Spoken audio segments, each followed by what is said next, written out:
Good morning बंधुरा सबाइके जानाई सुप्रभात। तो सकालबेला थेके आजके भिडियोटा चालू करछि कि दिए बोलो तो डिमेर पोच दिए। तो आजके सानडे आजकेर दिनेर भिडियोटा आजके तोमादेर साथे शेयार करछि। तो माम्मामेर दुटो आबदार हयेछे आजके खाওয়ার जन्य। तो सानडे बोले कथा मेयेर आबदार तो राखतेई हबे, सेई जन्य दुटो रेसिपि आजके करेछि सम्पूर्ण एका हातेई। तबे हाँ शाशुड़ी समस्त सब्जी टब्जी जा आछे समस्त केटे कुटे दिएছে। আর মাম্মামের আপ্পা বাড়িতে নেই, ও একটুখানি অফিসের কাজে বাইরে গেছে, মানে অফিসের ট্যুরে গেছে। তো ওই জন্য ভাবলাম যে একটুখানি মেয়ের আবদারটাই পালন করি। সবসময় তো বাবার আবদার পালন করা হয়, তো মেয়ের আবদারটা পালন করি। আর আজকে যেহেতু রবিবার সেহেতু মাম্মামের হচ্ছে ম্যাগি আর ডিমের পোচ চাই।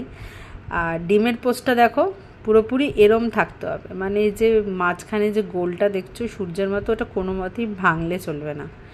তো ওই জন্য খুব সাবধানেই করছি। আর দেখো এরকম সসপ্যানগুলোতে যদি ডিম ভাজা হয় না তাহলে বেশ ভালো হয়, মানে ডিম ভাজাটা ঠিকঠাক মতো করে হয়।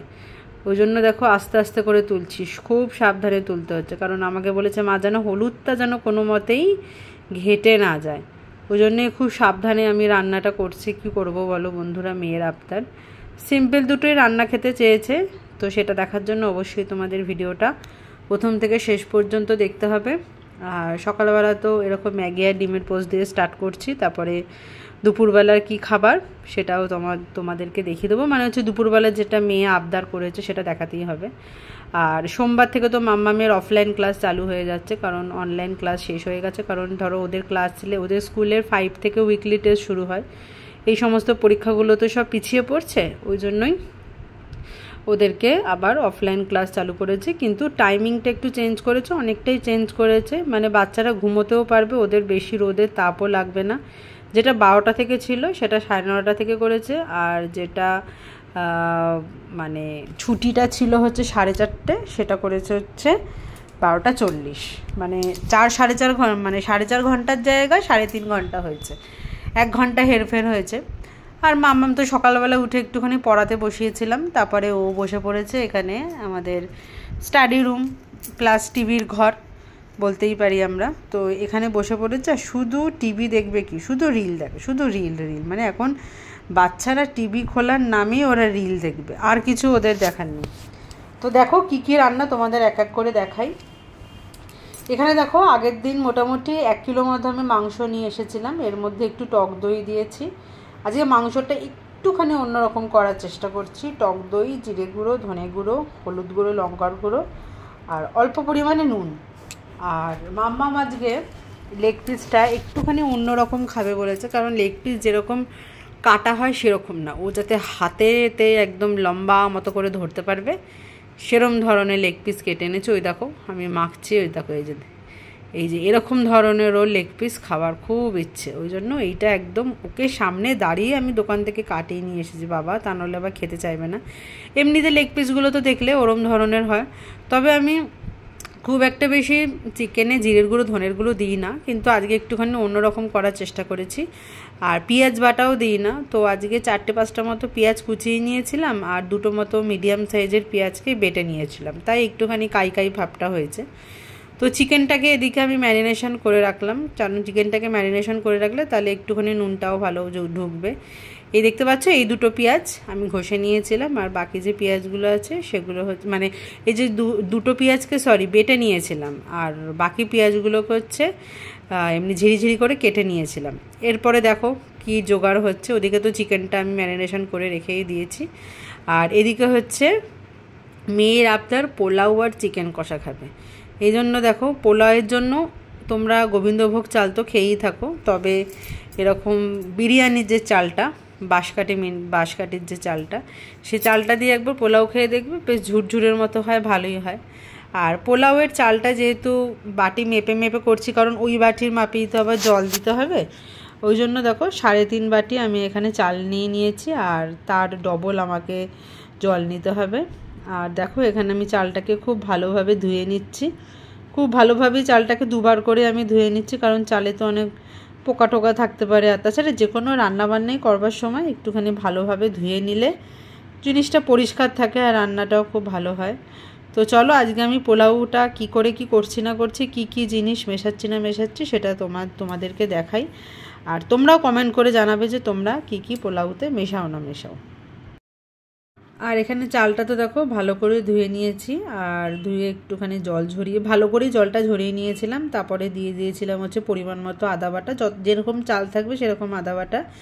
তারপরে এখানে দিয়ে দিয়েছি হচ্ছে সানরাইজের শাহি গরম মশলা, ভালো লাগে বেশ সানরাইজের গরম মশলা। আর তারপরে এর মধ্যে দিয়ে দিচ্ছি হচ্ছে জিরের গুঁড়ো। যা যা মেশাচ্ছি তাই তোমাদের দেখাচ্ছি, তোমরা হয়তো এরমভাবেই করে থাকো, আবার অনেকে হয়তো অন্যভাবেও করে থাকতে পারো। তো জিরের গুঁড়ো, ধনের গুঁড়ো, আদা বাটা আর হচ্ছে গরম মশলা গুঁড়ো দিয়ে দিলাম। তার সাথে দিয়ে দিলাম হচ্ছে হলুদ গুঁড়ো।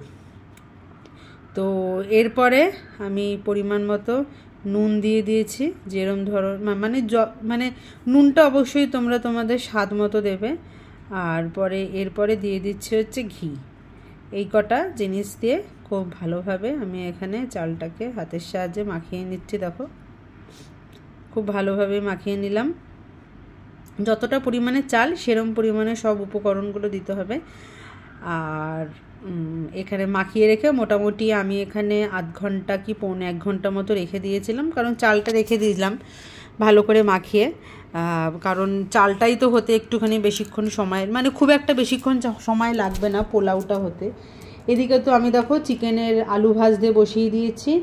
আর এখানে পেঁয়াজটাও বাটা হয়ে গেছে, বললাম না যে 2টো মতো পেঁয়াজ আমি বেটে নিয়েছি, মানে খুব একটা বেশি মিহি করে বাটিনি, তার কারণ পেঁয়াজ বেশি বাটলে আবার একটু থোকো একটুখানি ফেনা টাইপের হয়ে যায়, ওই জন্য খুব একটা বেশি ভালো করে বাটিনি মিক্সিতে, জাস্ট একবার ঘুরিয়েই রেখে দিয়েছি।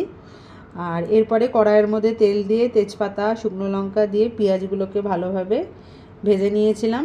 তার মধ্যে জিরের গুঁড়ো তো আগে মাংসের সাথে মেশানো আছে, একটু হলুদ গুঁড়ো, একটু কাশ্মীরি লঙ্কার গুঁড়ো দিয়ে ভালোভাবে মশলাটাকে নাড়লাম। আর নাড়াচাড়ার পরে যেটা পেঁয়াজ বাটা ছিল সেই পেঁয়াজ বাটাটাকে আমি এর মধ্যে মিশিয়ে দিয়েছিলাম। মিশিয়ে দিয়ে মশলাটাকে খুব ভালোভাবে নাড়তে চাড়তে হবে যতক্ষণ না পর্যন্ত মশলা থেকে একটা মানে তেল ছেড়ে আসে বা মশলার কাঁচা গন্ধটা না আসে, ততক্ষণ অবধি নাড়তে হবে। রান্নার তো এটাই মানে মূল বৈশিষ্ট্য, তোমরা জানো যে যতটা পরিমাণ মানে যতক্ষণ পর্যন্ত রান্না মানে ভালো কি বলবো মানে যতটা পরিমাণে ভালোভাবে কষানো হবে ততটা পরিমাণে রান্নার স্বাদও বাড়বে, এটা তো তোমরা সবাই জানো। ওই জন্য খুব ভালোভাবে কষিয়ে নিলাম। আর চিকেনটা তো ম্যারিনেশন করাই আছে, বেশিক্ষণ লাগবেও না সেদ্ধ হতে, দই দিয়ে যেহেতু আমি করেছি। তবে আমি রান্নাতে যখন চিকেন করি তখন দই দিলে টমেটো দিই না, তার কারণ হচ্ছে টক ভাবটা আরও বেশি হয়ে যাবে।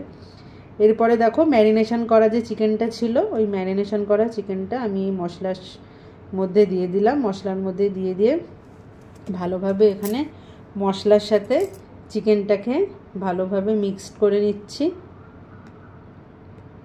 আর একটুখানি কষা মতো করেছি। আর মাংসে আজকে আমি জল অ্যাড করিনি, কারণ যেহেতু পোলাও এমনি সময় মাংসের ঝোল করি, কিন্তু আজকে একটুখানি মনে হয়েছে যেন একটু কষা টাইপের খাবো, কোনো রকমের জল অ্যাড করিনি। এরপরে আলুগুলো আমি এর সাথে দিয়ে দিয়েছি, তার কারণ আলুগুলোতে এমনি ভালোভাবে ভেজে রেখেছিলামই, শুধুমাত্র এবার মাংসের সাথে ভালোভাবে মিশিয়ে দিচ্ছি যাতে আলুগুলো খুব ভালো পরিমাণে বা খুব ভালোভাবে সেদ্ধ হয়ে যায়।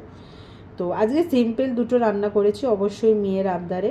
তোমরা কেমন হয়েছে না হয়েছে অবশ্যই জানিও। আর ওদিকে তো যেই গামলাটার মধ্যে ম্যারিনেশন করে রেখেছিলাম ওই গামলাটা থেকে সমস্ত মাংসটাই আমি কড়াইয়ের মধ্যে দিয়ে দিয়েছি। আর এরপরে লাস্টে একটুখানি গরম জল করে, মানে ওই গামলাটার গায়ে যে মশলাগুলো লেগে আছে সেই মশলাগুলো দিয়ে শুধুমাত্র ভালোভাবে নামিয়ে দেবো। তো দেখো আমার চিকেন একদম অলমোস্ট রেডি। নামানোর আগে আমি একটুখানি সানরাইজের শাহি গরম মশলা ছড়িয়ে দিয়েছিলাম। দেখো কষা চিকেন, দেখেই যেন জিভে জল চলে আসে। তো পোলাওয়ের সাথে এরকম চিকেন কষা দারুণ লাগে বেশ খেতে। তবে ফ্রাইড রাইসের সাথে চিকেন কষাটা সব জিনিসের সাথে ভালো লাগে, পোলাও বলো, রুটি বলো, লুচি বলো, পরোটা বলো, ফ্রাইড রাইস বলো, সব রকম আইটেমের সাথে চিকেন কষাটা ভালো লাগে। তো তোমাদের দাদাভাই যেহেতু নেই, ওর জন্য 3-4 পিস মতো তুলে রেখেছিলাম চিকেন। দেখো একটা রেসিপি কমপ্লিট।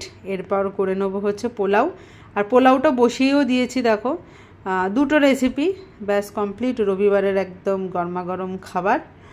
আর এরপরে দেখো পোলাওটাতে তো প্রথমে কড়াইয়ের মানে হাঁড়ি ইউজ করেছি আমি।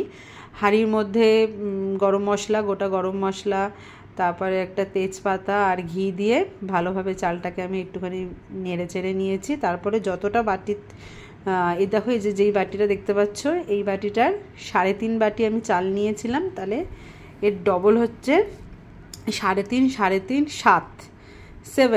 7 বাটি আমি এবার জল নিয়ে নেব। জল নিয়ে এবার চালের সাথে অ্যাড করে দেবো। আর আমি বেশি জল অ্যাড করব না, কারণ পোলাওতে তোমরা তো জানো যে জল অ্যাড করতে হয় একদমই পরিমাণ মতো। দেখো চালগুলো দেখতে পাচ্ছ কি সুন্দর শলা শলা টাইপের হয়েছে। ভালোভাবে এখানে আমি মিশিয়ে নিয়েছি, মানে ঘিয়ের সাথে খুব ভালোভাবে একটুখানি ভেজে ভেজে নিয়েছি। এরপরে এর মধ্যে আমি জলটা অ্যাড করে দিলাম। তবে এক্সট্রা কোনো রকমের জল আমি অ্যাড করিনি, যতটা পরিমাণে চাল তার ডবল আমি জল অ্যাড করেছি। তো পোলাও আর চিকেন কষা দুপুরবেলা খাবার। তো দেখো আমার এখানে পোলাওটা একদম রেডি। আর পোলাওটাতে মনে হচ্ছে একটুখানি নুনটা কম কম মতো লাগছিলো, সেই জন্য আবার একটুখানি নুন দিয়ে দিয়েছি। তবে দেখো পোলাওটা এরকম লাগছে বটে, কিন্তু ঠান্ডা হলে একদম ঝুরঝুরে হয়ে যাবে পোলাওটা। তো বন্ধুরা, তোমরা কেমনভাবে বাড়িতে পোলাও বানাও প্লিজ আমাকে কমেন্ট করে জানাবে। আর ভিডিওটা ভালো লাগলে অবশ্যই তোমরা লাইক, কমেন্ট আর শেয়ার করে দিও। তো দুপুরবেলা রান্না ছিল এটাই। আর রাত্রিবেলার জন্য মা পাঠিয়েছিল হচ্ছে কলমি শাক আর মাছের ঝোল, সেটা আর তোমাদের দেখানো হয়নি। তো চলো দুপুরবেলা খাবারটা বেড়ে নিই। মাম্মাম তো খুবই ব্যস্ত হয়ে পড়েছে ওর পোলাও আর চিকেন কষা খাওয়ানোর জন্য। আর দেখতে পাচ্ছ একটু ভিডিওটা একটুখানি প্রবলেম করছে ছবিটা তুলতে, তার কারণ আজকেই মাম্মাম সমস্ত ভিডিওটাই আমার করে দিয়েছে।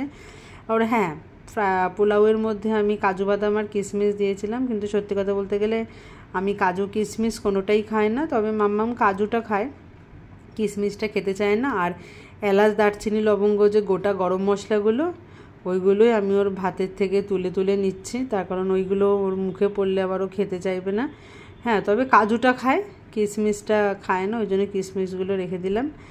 আর এরপরে ওকে দিয়ে দিলাম ওর মনের মতো চিকেন লেগ পিসটা। জানি না কতটা পরিমাণে খাবে না খাবে, হাড় তো কিছুই খাবে না, শুধুমাত্র চিকেনটাই খাবে।